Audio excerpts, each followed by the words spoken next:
एक आदमी था जो अपने बेटे से बहुत दुखी था। उसका बेटा बहुत आलसी और आवारा था। उसके पिता ने एक दिन अपने बेटे को बुलाया। बेटा, अब तुम बच्चे नहीं रहे। मैं चाहता हूँ कि तुम अपनी जिम्मेदारियां समझो और अपने लिए कोई मकसद तलाशो। उस आदमी ने अपने बेटे के हाथ में एक बैग थमा दिया जिसमें 4 जोड़ी कपड़े थे, हर मौसम के हिसाब से। अनाज था, कुछ पैसे और एक नक्शा। उस लड़के के पिता ने कहा, जाओ और इस नक्शे की मदद से खजाना ढूंढकर लेकर आओ। उस लड़के ने कहा, आपने पहली बार मेरे मतलब का कोई काम मुझे दिया है। यह खजाना तो मैं ढूंढ कर ही रहूंगा। वह युवक निकल पड़ा खजाने की तलाश में। रास्ते में उसे बहुत सी नदियां, मैदान, जंगल और पर्वत पार करने पड़े। यात्रा के दौरान उसे बहुत से लोग मिले। कुछ ने उसे खाना खिलाया तो किसी ने उसे सोने के लिए जगह दे दी। उसे कुछ चोरों का भी सामना करना पड़ा और कुछ लोगों ने उसे धोखा भी दिया। मौसम बदलते गए। कई बार उसे रुकना पड़ता था खराब मौसम की वजह से। दिन हफ्तों में बदले और हफ्ते महीनों में बदल गए। सब सुख दुख झेल कर वह आखिरकार उस पहाड़ी तक जा पहुंचा जहां खजाना दफन था। नक्शे के मुताबिक उसने खुदाई शुरू की। बहुत मेहनत करने के बाद भी कुछ नहीं निकला। वह वहां 3 दिन तक मिट्टी खोदता रहा, पर नतीजा कुछ भी नहीं। उसे अपने पिता पर गुस्सा आया कि उन्होंने उससे झूठ बोला। उसने घर वापस जाने का फैसला किया। वापसी के समय फिर मौसम बदले, पर इस बार वह रुका और उसने वसंत के सुंदर खिले रंग बिरंगे फूलों को निहारा, पक्षियों के मधुर गीतों को सुना। बहते झरनों की सुगंध और ताज़ी हवाओं ने जब उसके बाल सहलाए तो उसे जन्नत का एहसास हुआ। अब डूबता हुआ सूरज उसे हर शाम आश्चर्य में डालता। सब चीज़ें वही थी, बस उनके साथ उसका अनुभव बदल गया था। जो खाना वह घर से लेकर निकला था वह सब खत्म हो चुका था। तो उसने खुद शिकार करना सीखा, आग जलाना, खाना पकाना, सोने की व्यवस्था, सब कुछ सीखा।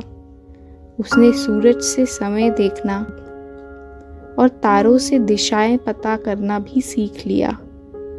रास्ते में उसे फिर से वही सब लोग मिले जिन्होंने उसकी मदद की थी।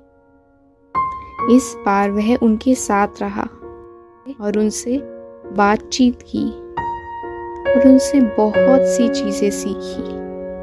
उनकी मदद भी की जितना वह कर पाया। उसे एहसास हुआ कि वह लोग कितने अच्छे हैं जो उन्होंने एक मुसाफिर की मदद की, यह जानते हुए भी कि वह मुसाफिर उन्हें भला क्या दे सकता है।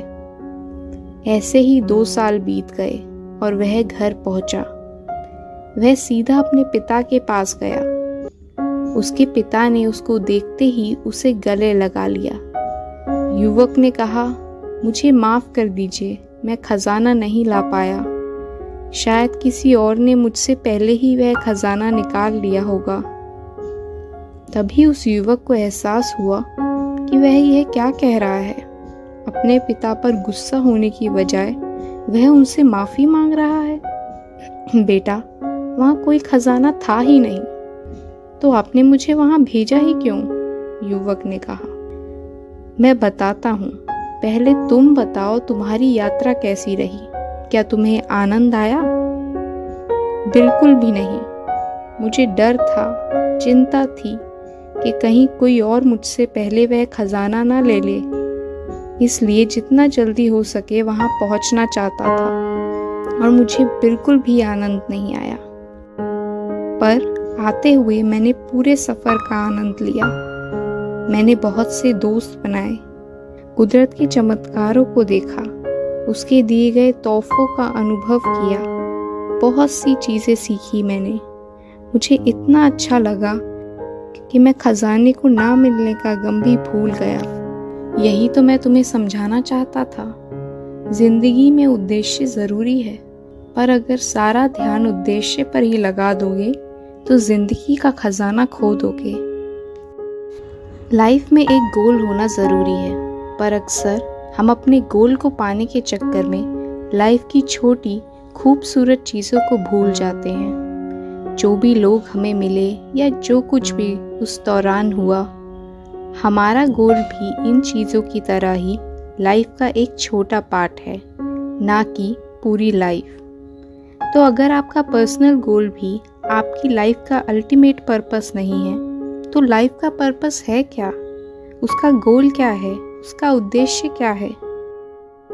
लाइफ का एक ही गोल है कि लाइफ का कोई गोल है ही नहीं। लाइफ यही चाहती है कि आप ठहरें और उसे एक्सपीरियंस करें।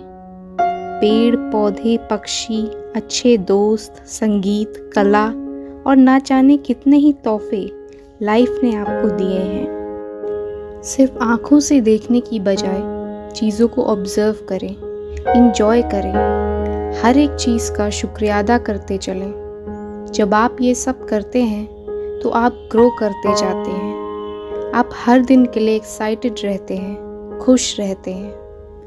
तो ज़िंदगी को एक घूंट में पीने की बजाय उसकी एक एक बूंद का मज़ा लें। यही है जीवन का उद्देश्य।